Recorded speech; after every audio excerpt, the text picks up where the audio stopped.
Hi guys, Dan from Magic Pachinko Restorations with another short video of a vintage Pachinko machine. Pretty excited about this one. This one is a little bit of a different kind of machine. But before I get into it, I want to mention that I'm really enjoying the comments, the likes, the subscriptions. Everything is going well. We're realistically on our way to 500, which is great. I appreciate it. If you want a response from me, go to magicpachinkorestorations.com and use the contact me page. Then I can get your phone number and your email and so on, and I will call you right back. So look for my number. It's a 585 area code. So this machine is a Kyoraku. It's a really pretty machine. Of course, I say that about all the machines. I don't think I've ever met a Pachinko machine that I didn't like. But one of the things that I really like about this machine is the front feed tray. And it's that pearlescent plastic. And when it cleans up, it just shines. It's really pretty. Also, notice right here, it says electric. I'll speak to that in just a second.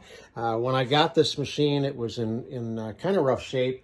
Somebody, I believe, had painted in here, and I don't know that it was from the factory that way. It might have been, but I took it all out, and just because it's that pearlescent plastic and it shines so well, I decided not to go back in and paint. I did put a little paint in here, did some painting on this, not a lot, mainly just outlined the black and got it nice and clean again. I did go up in here and painted this, and this, and also see it or not. If we go up into here, there's a couple of things that talk about it being an electric machine, and all the paint and everything was all gone. So I redid some painting. Again, full restoration, new play field, shined everything all up, redid all the wood, so on and so forth. So with this one, I'll show you what makes this an electric. Unfortunately,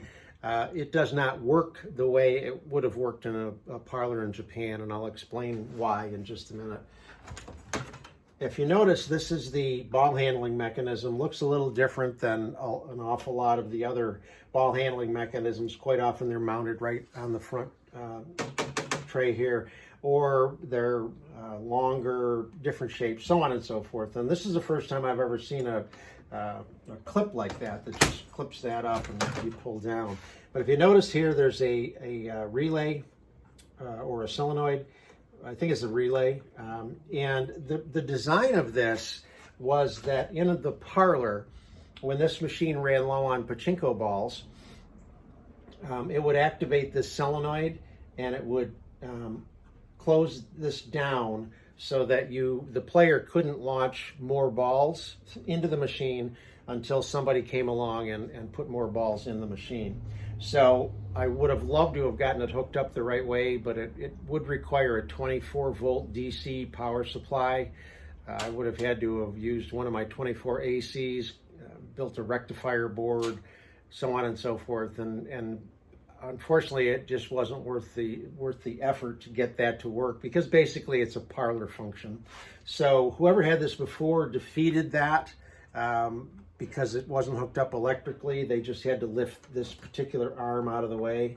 So, but interestingly enough, when it does run low on balls, it, rather than not launching the balls at all, which most machines do, a flag drops in, this one, when you try to launch a ball, it will drop it into the bottom tray.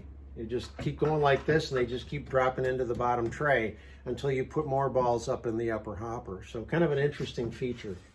Real pretty center attraction with the fish that tips back and forth. So let's show you the back of it. This was the craziest thing up in here that I'd ever seen. These two terminals would have been off to the parlor, and that provided electric that ran down and actually ran to this here. I'm not even sure.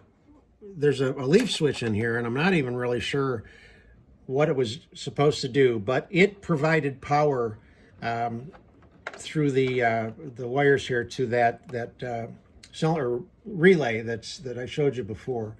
So this is just the light wiring. I redid all of this, and oddly enough, none of it runs through any of the fuses, so I just didn't even bother. Again, it's only, in my machines, it's 12 volts. It's 12 volts DC, so it's not like it's, you know, going to overheat and blow up or anything. So if it doesn't have a fuse, I don't worry about it too much. But when you plug it in, the light does come on up in here. There's 2 bulbs up in here. Nice thing is this will just pop right out for easy replacement of the bulbs if they ever burn. There's kind of a red and a yellow up in here, and one is supposed to be a little more in line with the red than the yellow. So again, when you go to set this up and get it ready for gameplay, this is a little different ball release mechanism here, the ball dump. This mechanism lifts up, pulls this back out of the way so the balls can exit. And then when it's down like that, it just keeps these legs feeding the hopper. So again, take a handful of balls, make sure they run all the way down and feed your jackpot chamber.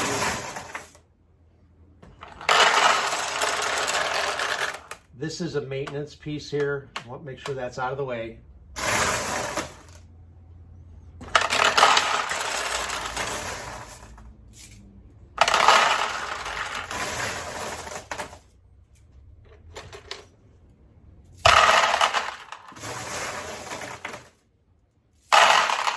So now we've got it filled up. This is full. It's full all the way to here.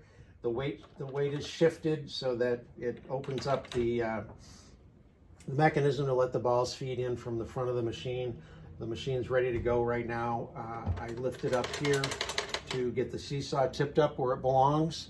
And now you just want to have something similar to that. Again, losing balls here, winning balls here. So it's ready to go.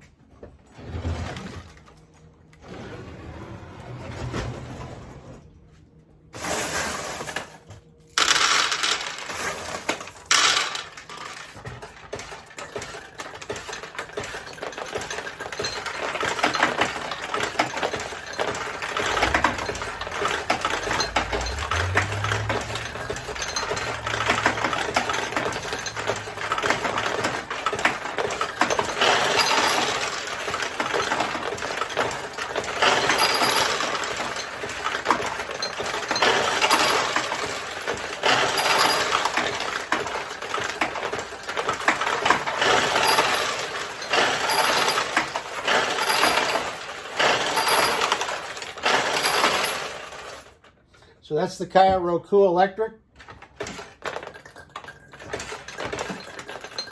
And like I said, if this light had come on and stayed on, then every time I tried to launch a ball, it would come out down here. So that's it. Hope you like it.